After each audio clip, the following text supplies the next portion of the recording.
नमस्कार छात्रों, मेरे YouTube चैनल में आप सबका स्वागत है। आज हम पाठ क्रमांक 6 मेरा अहोभाग्य का अभ्यास करेंगे। इस पाठ के लेखक है चंद्रगुप्त विद्यालंकार। ये जो संस्मरण है इसमें लेखक द्वारा गुरुदेव रविंद्रनाथ के साथ बिताए कुछ समय का वर्णन किया हुआ है और लेखक को सौभाग्य से उसी कमरे में ठहरने का अवसर मिला था जहाँ बैठकर कवि ने नोबेल पुरस्कार प्राप्त गीतांजलि की रचना की थी। तो देखिए छात्रों, हर एक व्यक्ति के स्थान में गुरु का महत्व होता है। वैसे ही चंद्रगुप्त विद्यालंकार, इनके जो गुरु थे रविंद्रनाथ ठाकुर, तो इनको जो मिलना था उनसे ये खुद का वो अहोभाग्य समझते हैं। तो इस तरह से वो रविंद्रनाथ ठाकुर के बारे में अपना एक संस्मरण यहाँ पर बता रहे हैं।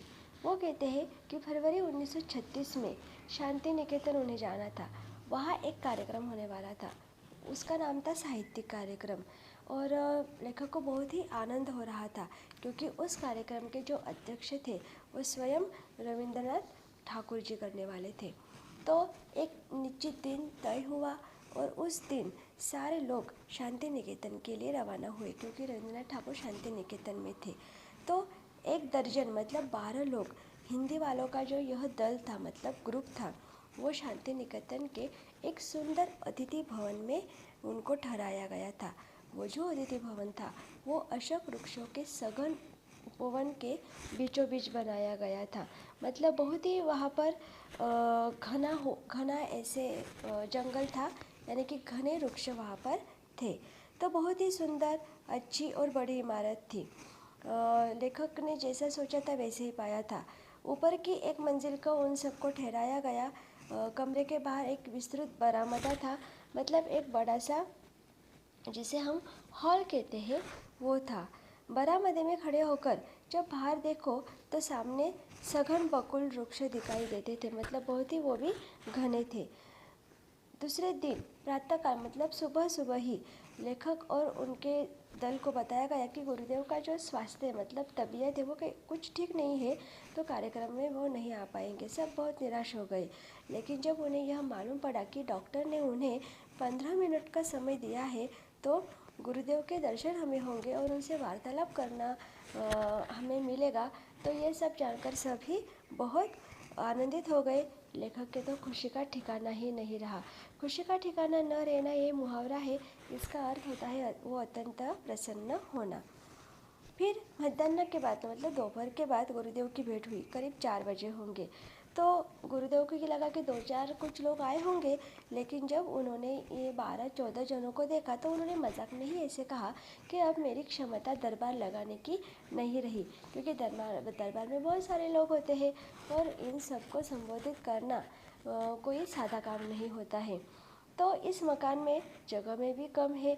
फिर सबको गुरुदेव ने परिचय करवाया, सबसे गुरुदेव को भी परिचय करवाया और बाद में वार्तालाप शुरू हो गया। फिर चर्चा के दौरान गुरुदेव ने कहा कि अब से 50 बरस पहले जब मैंने कहानियाँ लिखना शुरू किया था तो एक क्षेत्र में कुछ ज़्यादा आदमी नहीं थे, एक आधी आदमी था।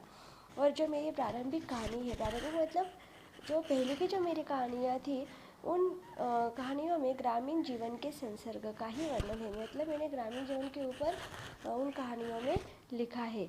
और उसके पहले इस तरह की कोई चीज़ बांग्ला भाषा में भी नहीं थी। बांग्ला मतलब बंगाली भाषा। तो मेरी कहानियों में ग्रामीण जनता की मनोवृत्ति के दर्शन होते थे।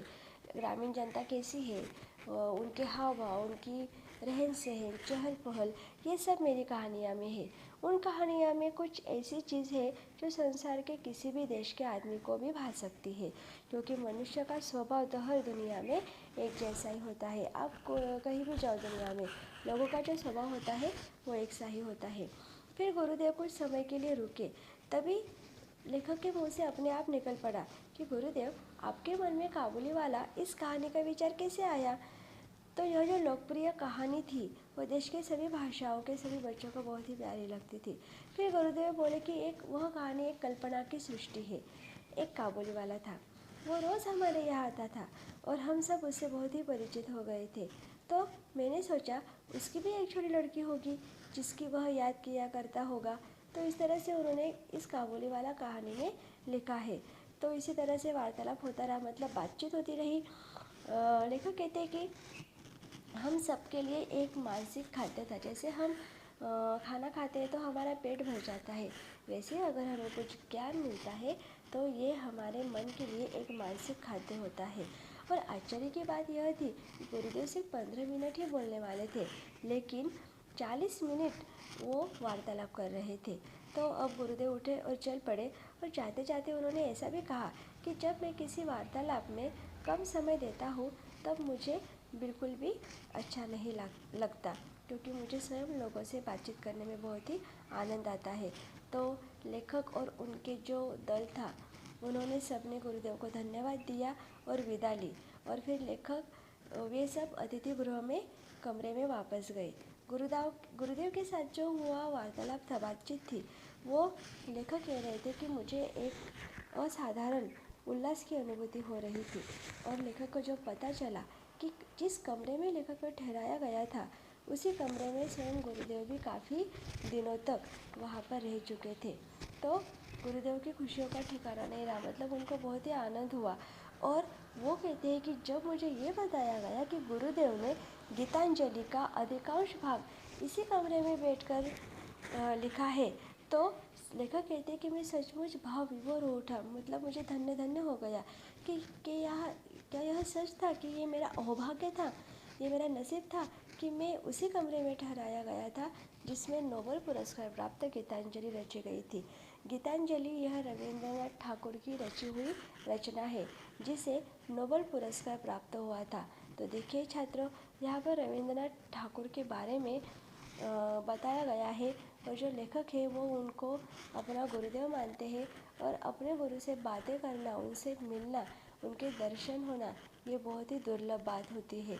तो देखिए, इस पाठ में आपको यह समझाया गया है कि हर एक व्यक्ति के जीवन में गुरुदेव का होना बहुत ही महत्वपूर्ण होता है, और गुरुदेव से हम अगर प्रेरणा लेकर हमारे जीवन में कुछ करना चाहें तो इससे बड़ी बात नहीं होती है। तो और अच्छी बातें जब हम अपने अंदर लेते हैं तब वह व्यक्ति अच्छा हो जाता है, उसके मन में सकारात्मक विचार आने शुरू हो जाते हैं, और उसका जीवन का ध्येय भी पूरा हो जाता है। मैं आशा करती हूँ यह पाठ आपको समझ में आया होगा। अगर आप इस चैनल पर नए हो और अभी तक आपने सब्सक्राइब नहीं किया है तो ज़रूर लाइक, शेयर और सब्सक्राइब कीजिए। धन्यवाद।